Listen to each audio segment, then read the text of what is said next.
Matthew 27. Judas hangs himself.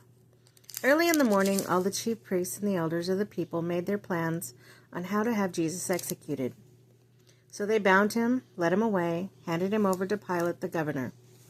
When Judas, who had betrayed him, saw that Jesus was condemned, he was seized with remorse and returned the 30 pieces of silver to the chief priests and the elders. "I have sinned," he said, "for I have betrayed innocent blood." "What is that to us?" they replied. "That's your responsibility." So Judas threw the money into the temple and left. Then he went away and hanged himself. The chief priests picked up the coins and said, "It is against the law to put this into treasury since it is blood money." So they decided to use the money to buy a potter's field as a burial place for foreigners. That is why it has been called the Field of Blood to this day. When that was spoken by Jeremiah the prophet was fulfilled, they took 30 pieces of silver, the price set on him by the people of Israel, and they used them to buy the potter's field as the Lord commanded me. Jesus before Pilate. Meanwhile, Jesus stood before the governor, and the governor asked Jesus, "Are you the king of the Jews?" "You have said so," Jesus replied. He then was accused by the chief priests and the elders. He gave no answer. Then Pilate asked him, Don't you hear the testimony they bring against you?" Excuse me. But Jesus made no reply, not even to a single charge, to the great amazement of the governor. Now it was the governor's custom at the festival to release a prisoner chosen by the crowd.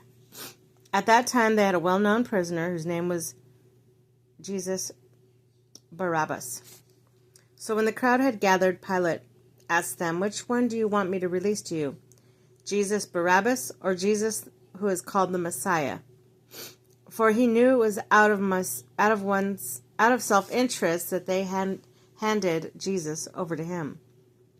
While Pilate was sitting on the judge's seat, his wife sent him this message: "Do not have anything to do with that innocent man, for I have suffered a great deal today in a dream because of him." But the chief priests and the elders persuaded the crowd to ask for Barabbas and to have Jesus executed. "Which of the two of you do you want me to release to you?" asked the governor. "Barabbas," they answered. "What then shall I do with Jesus who is called the Messiah?" Pilate asked, and they all answered, "Crucify him." "Why? What crime has he committed?" asked Pilate. But they shouted all the louder, "Crucify him."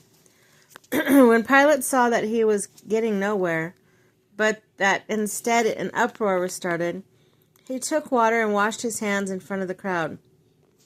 "I am innocent of this man's blood," he said. "It is your responsibility." All the people answered, "His blood is on us and our children." Then he released Barabbas to them, but he had Jesus flogged and handed him over to be crucified. The soldiers mocked Jesus. When the governor's soldiers took Jesus to the praetorium and gathered the whole company of soldiers around him, they stripped him and put a scarlet robe on him, and then twisted together a crown of thorns and set it on his head. They put a staff on his right hand. Then they knelt in front of him and mocked him. "Hail, King of the Jews," they said. They spit on him and took the staff and struck him on the head again and again. After they had mocked him, they took off robes and put his own clothes on him, then led him away to be crucified.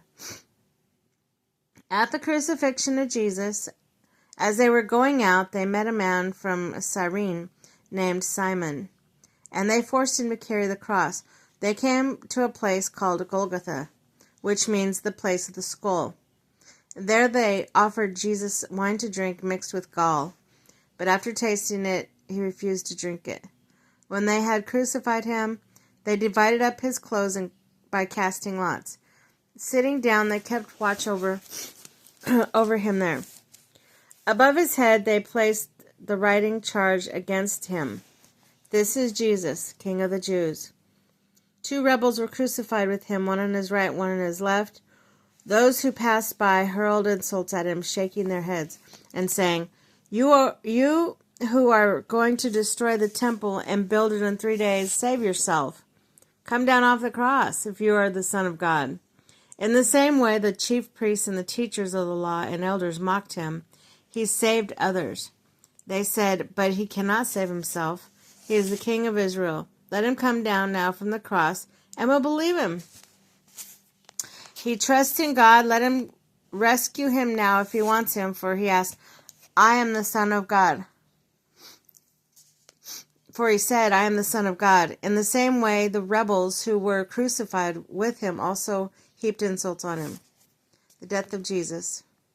From noon until 3 in the afternoon, darkness came over all the land. About 3 in the afternoon, Jesus cried out in a loud voice, Eli, Eli, lema sabachthani, which means, my God, why have you forsaken me?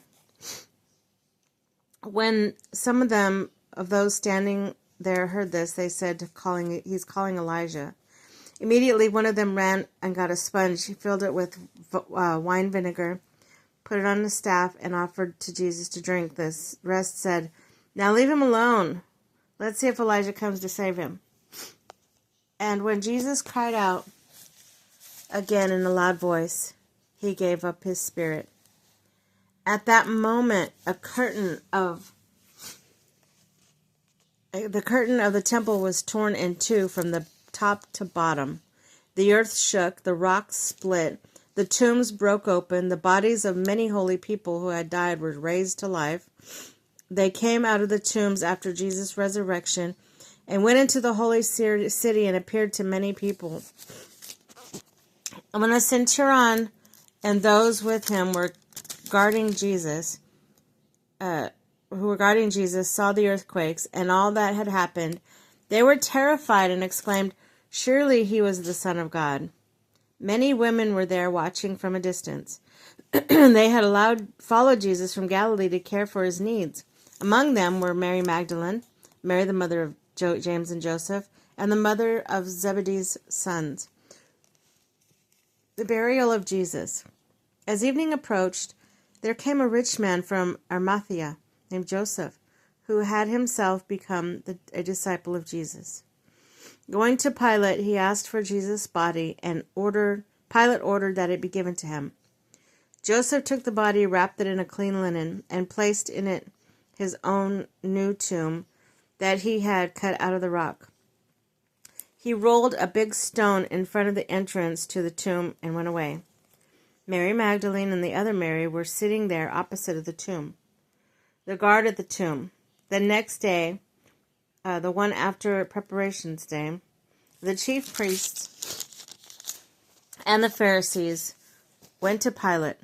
Sir, they said, we remember that while he was alive, that deceiver said, After 3 days we will rise again. So I'll give the orders for the tomb to be made secure until the 3rd day. Otherwise, his disciples may come, steal the body, and tell people that he has been raised from the dead. This last deception will be worse than the first. Take a guard, Pilate answered. Go make the tomb as secure as you know how. So they went and made the tomb secure by putting a seal on the stone and posting the guard.